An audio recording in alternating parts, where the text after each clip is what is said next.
Hello. For our further oral assessment, we will be speaking about the effect accents can have on our perceptions of speakers. To start, let's clarify our definition of what it is that we're referring to when we reference an accent. When it comes to accents, there's a broader and more specific definition. In the more general sense, an accent can be defined as any distinctive mode of pronunciation of a language. Under this definition, anything that contributes to how you speak falls under the category of an accent, including various speech impediments such as lisps and stutters. However, in colloquial speech, people are rarely referring to something as broad as this when they mention accents. Usually, people are referring to the way people articulate their words with regards to trends associated with nationality, locality, or social class. For the purposes of our presentation, though the bulk of what we are talking about will fit within the confines of the more specific definition, we will be more liberal in what we consider to contribute to an accent when it suits our purposes. This will mainly come up when we speak about Margaret Thatcher near the end of our presentation on Monday. Now that we're all on the same page regarding what is being referred to when we say accent, we can delve into some of the scientific research that has been done on the subject. It's common knowledge that people tend to feel more affinity towards those that they are similar to. An area where this has been researched exhaustively is race and ethnicity, with study after study showing that people are hardwired to be just a little bit racist, making judgments about people based on superficial cues and tending to be more comfortable around people that are similar. Regardless of whether this is an ingrained trait or taken from social cues, the fact of the matter is that pretty much everyone is hardwired with these subconscious biases. This isn't particularly novel as far as race is concerned. I wouldn't be surprised if a fair number of you just thought to yourselves, well, duh. However, something that's a bit more interesting is the effect that accents can have on people's subconscious biases. A study from Harvard showed that when it comes to feeling more comfortable around people, accent plays a bigger role than even race. 5-year-old children were shown pictures of kids of the same age that they didn't know and were presented with audio clips of children speaking. The kids were then asked who they would be more likely to be friends with. Unsurprisingly, kids tended to choose kids of their own race more than kids of other races. What was interesting, however, was that in choosing between a kid of the same race but a different accent and a kid with the same accent but a different race, kids prioritized accent over race, choosing to befriend kids of the same accent but different race more often than those of the same race with a different accent.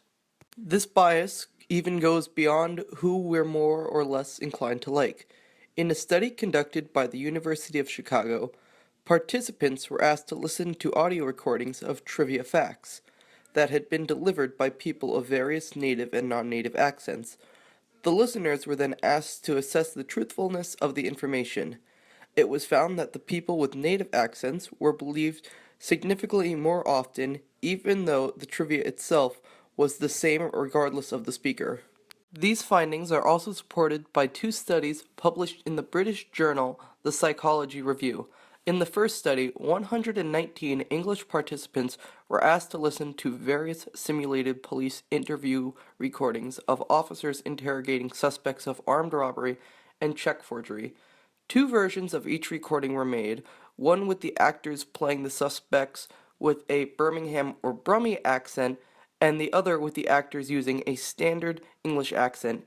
In both versions of the recordings, the details and dialogue used were the same, with the only discernible difference being the accent. Participants were then asked to judge the suspect's guilt based on what they had been shown.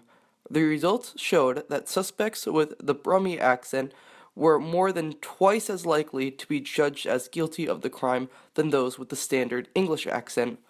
While it should be noted that the English Brummie accent is often stereotyped with low status, the fact that there was a statistically significant increase in the number of guilty judgments for those with the accent, despite the details in both recordings being exactly the same, shows clear evidence of an accent bias that favors those with similar accents.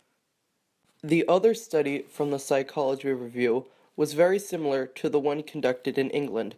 Like the previous experiment, participants were asked to assess the guilt of a suspect after hearing their interview with authorities.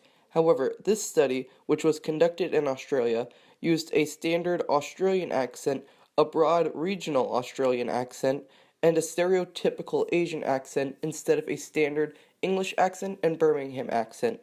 Furthermore, the crimes listed in the recordings were categorized as being either white-collar or blue-collar crimes, with the researchers observing the level of perceived guilt each accent received across each type of crime. The findings of this study found that those with the standard Australian accent were more likely to be thought of as guilty of white-collar crimes than those with the broad Australian accent.